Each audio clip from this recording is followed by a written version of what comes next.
नमस्कार विद्यार्थी मित्रांनो, तुम्हा सर्वांचं परत एकदा स्वागत आहे आपल्या चॅनलवरती. आणि आज आपण पाहणार आहोत आपला नेक्स्ट पार्ट. ठीक आहे, आपण लास्ट लेक्चर मध्ये पाहिलं होतं जेव्हा मेटल जे असतात मेटल ऑक्साईड जे असतात ऍसिड सोबत रिएक्शन झाल्याच्या नंतर काय होतं, बरोबर आहे. आपली नेक्स्ट रिएक्शन असणार आहे जेव्हा ऍसिड्स रिएक्ट होतात मेटल कार्बोनेट सोबत आणि मेटल बायकार्बोनेट. लास्ट लेक्चर मध्ये आपण पाहिलं जेव्हा मेटल ऑक्साइड्स रिएक्ट होतात ऍसिड सोबत तेव्हा सॉल्ट आणि वॉटर तयार होतं. ठीक आहे, आता आपण त्याच पद्धतीने काहीतरी तयार होणार आहे. ठीक आहे, reaction of acids with metal carbonates. किती नंबरची रिएक्शन आपली? ऍसिड बेस 2 4 नंबरची. ठीक आहे, बघा reaction of acid with metal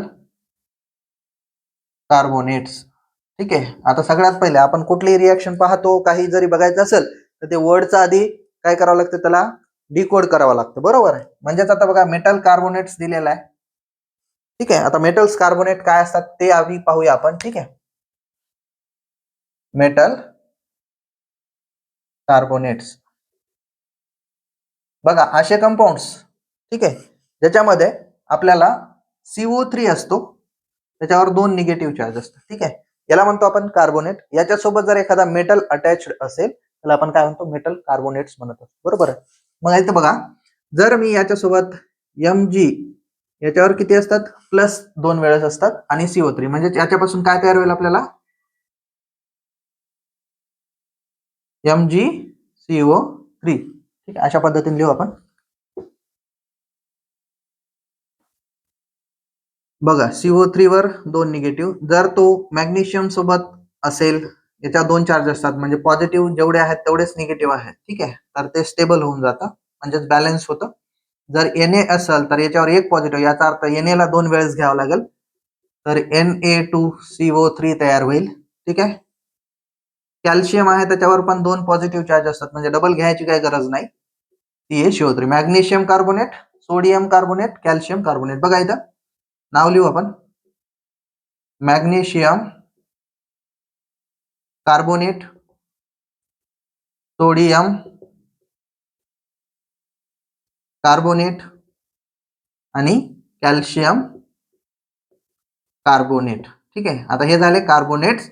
आता हे कॅल्शियम, सोडियम आणि मॅग्नेशियम हे कसे आहेत, मेटल्स आहेत, म्हणून त्यांना काय म्हणतो, मेटल कार्बोनेट्स म्हणत असतो. ठीक आहे, तर बघा मेटल कार्बोनेट सोबत आता ऍसिडची आपल्याला रिएक्शन करायची. कुठला पण एक घेऊ आपण. काय करू, जनरली आपल्या जे बुक मध्ये दिलं सोडियम कार्बोनेट त्याची रिएक्शन काय करू आपण, ऍसिड सोबत करूया. बघा, जर आपल्याकडे हायड्रोक्लोरिक ऍसिड प्रेझेंट आहे, ठीक आहे, आणि दुसरं आपण काय करताय, सोडियम कार्बोनेट घेत आहे. ठीक आहे, Na2CO3.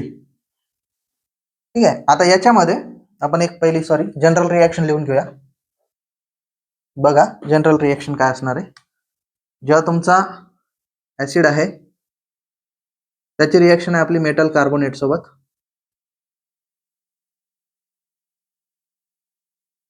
तर प्रोडक्ट जे असणार आहेत आपले ते असणार आहेत आपले salt plus water plus CO2 gas.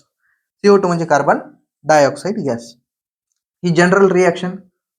कोणत्याही कार्बोनेट सोबत रिएक्शन करा तुमच्या ऍसिडची, तुम्हाला प्रोडक्ट हेच भेटणार, बरोबर आहे. आपण काय करत होतो पहिले, जनरल HCl मेटल कार्बोनेट आपण घेतला होता, तर Na2CO3. आपल्याला काय काय तयार करायचं लक्षात घ्या, सॉल्ट, वॉटर आणि CO2. माझ्या मते जर रिएक्शनला सोपं जर करायचं असेल तर पहिले CO2 गॅस बाहेर काढू. CO2 गॅस बाहेर निघाला. आता जो CO2 निघतो तो या ठिकाणाहून निघतो. ठीक आहे, CO2 निघाला, एक ऑक्सिजन स्टील याच्याकडे प्रेझेंट आहे. ठीक आहे, एक ऑक्सिजन प्रेझेंट आहे आणि जे वॉटरसाठी आपल्याला काय करता, अजून 2 हायड्रोजन लागत असतात. तर इथं एकच हायड्रोजन प्रेझेंट आहे, याचा अर्थ आपल्याला काय करावं लागेल, HCl ला डबल घ्यावं लागेल, 2HCl. म्हणजे आता काय होईल, आपल्याला वॉटर काढण्यासाठी वॉटर पण काढायला आपण मोकळे, बरोबर.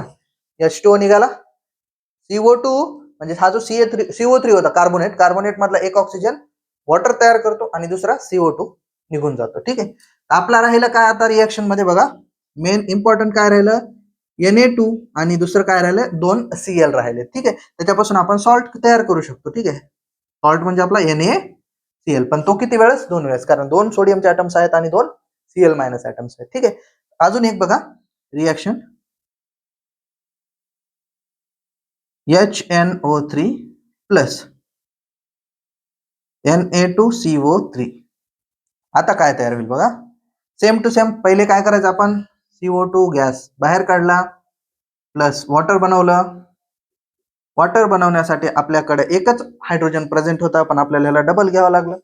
डबल घेतला म्हणजे याचा अर्थ NO3 2 वेळेस आणि Na पण 2 वेळेस, म्हणजेच 2NaNO3. हे जे सॉल्ट आहे ते पण किती मॉलिक्युल्स त्याचे? 2 मॉलिक्युल्स. ठीक आहे. तर ही होती ऍसिड आणि मेटल कार्बोनेटची रिएक्शन. ठीक आहे. अजून 1-2 एक्झाम्पल्स पाहूया.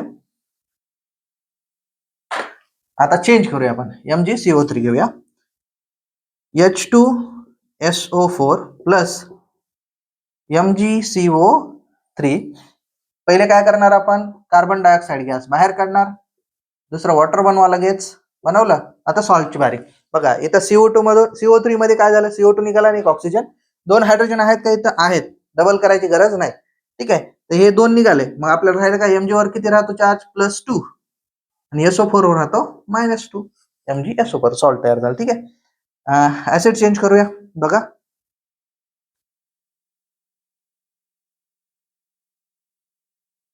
कुठला ऍसिड घेऊ आपण?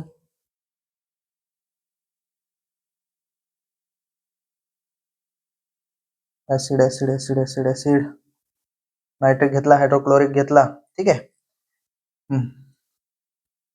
H2SO4 घेऊ आपण, कार्बोनेट चेंज करू, CaCO3 करू. ठीक आहे. आता काहीच फरक नसणार आहे याच्यात, फक्त इथं काय CaSO4 येईल, बरोबर. CaSO4 plus H2O plus CO2 gas. खरं एवढंच करायचं. फक्त लक्षात ठेवायचं, जर मेटल कार्बोनेट्स आले आणि मेटल बायकार्बोनेट, पुढच्या लेक्चरमध्ये सांगाल मेटल बायकार्बोनेट्स काय असतात. ठीक आहे. तर फक्त आणि फक्त एक काम करायचं, त्याच्यामध्ये CO2 गॅस आणि वॉटर हे निघालं पाहिजे, बरोबर. या 2 गोष्टी जर निघाल्या तर तुमची रिएक्शन एकदम करेक्ट येते. ठीक आहे. थँक्यू.